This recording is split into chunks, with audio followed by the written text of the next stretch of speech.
नमस्कार. पावसाळा सुरू आहे आणि पावसाळा म्हटलं की काही ना काहीतरी गरमागरम खायची इच्छा होते. त्यातच जर जेवण बनवायचा कंटाळा आला असेल तर आणि असं काहीतरी गरमागरम हवं असेल तर आज मी एक छोटीशी रेसिपी बनवते. झटपट बनते, सोयाबीनपासून बनते आणि अशी ही वाफवती गरमागरम रेसिपी खूप छान बेत ठरतो. तर आज आपण इथे 1 वाटी सोयाबीन घेतलेला आहे. हा सोयाबीन आपण भिजत घालणार आहोत. नॉर्मल पाणी घेतलेलं आहे मी. साधारण सोयाबीन बुडेल इतकं 1 ग्लासभर पाणी ओतलेलं आहे आणि हा सोयाबीन आपण 10 ते 15 मिनटं असाच भिजत ठेवणार आहोत. तर हा सोयाबीन आपण साईडला ठेवूयात. तोपर्यंत इथे मी 1 वाटी तांदूळ घेतलेला आहे. तर लॉंग ग्रेन राईस आहे, हा बिर्याणी राईस आहे. तुम्ही कुठला पण लॉंग ग्रेन बासमती तांदूळ घेतला तरीही चालेल. तर यामध्ये आपण 1 ग्लास पाणी घालणार आहोत. आपल्याला हा तांदूळ भिजत घालायचा आहे. साधारण 15 ते 20 मिनटं हा तांदूळ आपण भिजत ठेवणार आहोत. तर हा आपण साईडला ठेवूयात. आता आपले 15 ते 20 मिनटं झालेत. सोयाबीन छान भिजलेलं आहे. तर यातलं सगळं पाणी आपण स्क्वीज करून दोन्ही हाताने दाबून काढून घेणार आहोत आणि हा एका बाउलमध्ये काढून घेणार आहोत. सोयाबीन जर तुम्हाला लवकर भिजवायचं असेल तर त्यामध्ये थोडंसं कोमट पाणी घातलं तर तो पटकन भिजतो. आता एका बाउलमध्ये मी अर्धी वाटी गाजराचे तुकडे घेतलेले आहेत. बारीक चिरून घेतलेला गाजर आहे हा. एक मध्यम आकाराचा बटाटा मी असा चिरून घेतलेला आहे साल काढून, तोही आपण घेणार आहोत. अर्धी वाटी मी इथे हिरवे मटार घेतलेले आहेत. तर ताजे फ्रेश मटार आहेत. तुम्ही फ्रोझन मटार वापरले तरीही चालतील. आणि स्क्वीज केलेला 1 वाटी आपण सोयाबीन घालणार आहोत. आता यामध्ये आपण पाव वाटी दही घालणार आहोत. तर दह्याचं आपण इथे मॅरिनेशन करून घेणार आहोत. त्यासाठी आपण पाव वाटी दही वापरलेलं आहे. आता आपण इथे काही मसाले घालून घेणार आहोत. तर 1 चमचा मी इथे काश्मीरी लाल मिर्च पावडर घातलेले आहे. 1 चमचा मी जिरे पूड घातलेली आहे. 1 चमचा यामध्ये आपण धनेपूड घालणार आहोत. पाव चमचा इथे आपण हळद घालणार आहोत आणि 1 चमचा आपण यामध्ये बिर्याणी मसाला घालणार आहोत. बिर्याणी मसाला नसेल तर तुम्ही गरम मसाला वापरला तरीही चालेल. चवीनुसार मी इथे मीठ घालते. साधारण अर्धा चमचा मी मीठ घातलेलं आहे. आता हे व्यवस्थित सगळं मिक्स करून घेणार आहोत. तर दह्यामध्ये आणि मसाल्यामध्ये सगळ्या भाज्या आणि सोयाबीन व्यवस्थित कोट झालं पाहिजे. तर आपण हे व्यवस्थित मिक्स करून घेतलेलं आहे.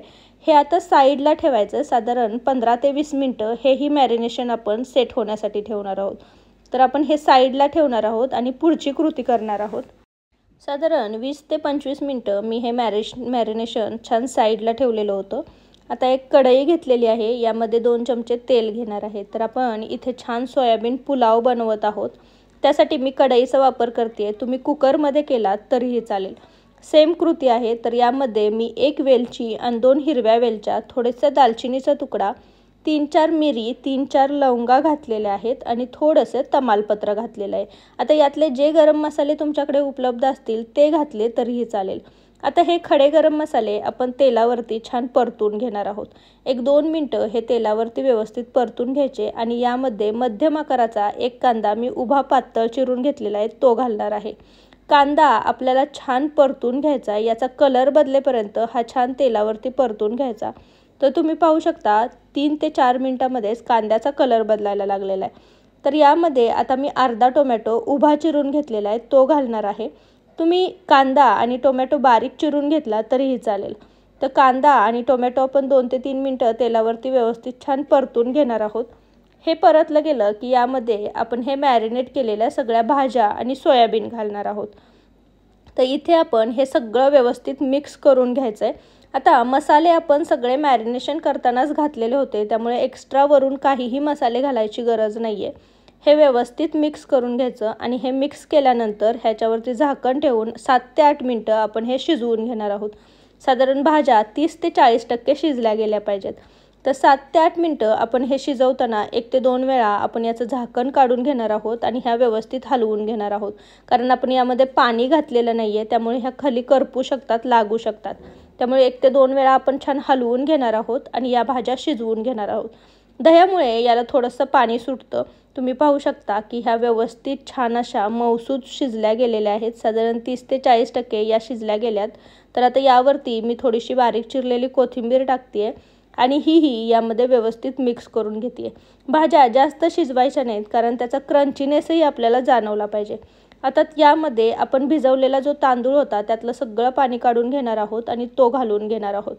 तांदूळ आपला छान 30 मिनटं भिजलेला आहे, त्यामुळे तांदूळ आता शिजायला जास्त वेळ लागणार नाही. तर तांदूळ या भाज्या आणि मसाल्यांसोबत आपण 1-2 मिनटं छान व्यवस्थित परतून घेणार आहोत. सगळे मसाले तांदळाला व्यवस्थित कोट झाले पाहिजेत. तुम्ही पाहू शकता की हे तांदळाला व्यवस्थित कोट झालेत आता यामध्ये आपण पाणी घालणार आहोत. तर प्रमाण हे असतं की जेवढा तुम्ही तांदूळ घेताय त्याच्या दुप्पट पाणी घ्यायचं. पण इथे मी 1.5 पट पाणी घातलेलं आहे, 1.5 वाटी पाणी घातलेलं आहे. कोमट पाणी यामध्ये घातलेलं आहे. साध्या पाण्याचा वापर करू नका, शक्यतो कोमट पाण्याचाच वापर करा.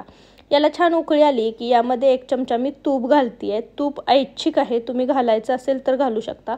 यावरती झाकण ठेवून आता आपण हा भात पुलाव शिजवून घेणार आहोत. तर 2 ते 3 मिनिटांमध्ये पुन्हा एकदा आपण झाकण काढून हा व्यवस्थित हलवून घेणार आहोत. तर हा मस्तपैकी थोडासा छान शिजला गेलेला आहे. तुम्ही पाहू शकता यातलं थोडंसं पाणी आटलेलं आहे आणि तांदूळ छान फुललेला आहे. तांदूळ भिजवून ठेवल्यामुळे हा छान फुलतो. तर साधारण 7 ते 8 मिनिटांमध्ये सगळा जो आपला तांदूळ आहे तो छान शिजलेला आहे आणि आपला राईस तयार झालेला आहे. भाज्याही व्यवस्थित शिजल्या गेलेल्या आहेत.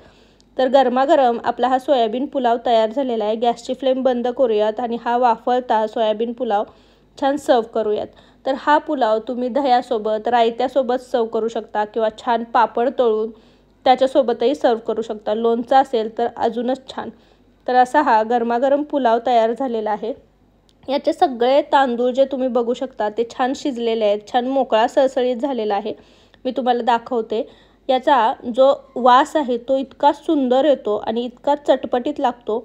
तर श्रावणामध्ये जर तुम्ही चिकन बिर्याणी, नॉनव्हेज खात नसाल तर हा मस्त चमचमीत असा सोयाबीन पुलाव किंवा ही सोयाबीन बिर्याणी तुम्ही नक्कीच बनवू शकता. तर अशी ही चमचमीत रेसिपी तुम्ही एकदा नक्की बनवून पहा आणि कशी झालेली मला कमेंटमध्ये नक्की सांगा. रेसिपी जर आवडली असेल तर रेसिपीला एक लाईक नक्की करा आणि तुमच्या फॅमिली आणि फ्रेंड्ससोबत याची लिंक जास्तीत जास्त शेअर करा. तुम्ही जर माझ्या चॅनलवर नवीन असाल तर चॅनलला नक्की सबस्क्राईब करा आणि जवळचे बेल आयकॉनही दाबा. त्याने माझ्या चॅनलवरच्या नवीन रेसिपींचे नोटिफिकेशन तुम्हाला मिळत राहतील.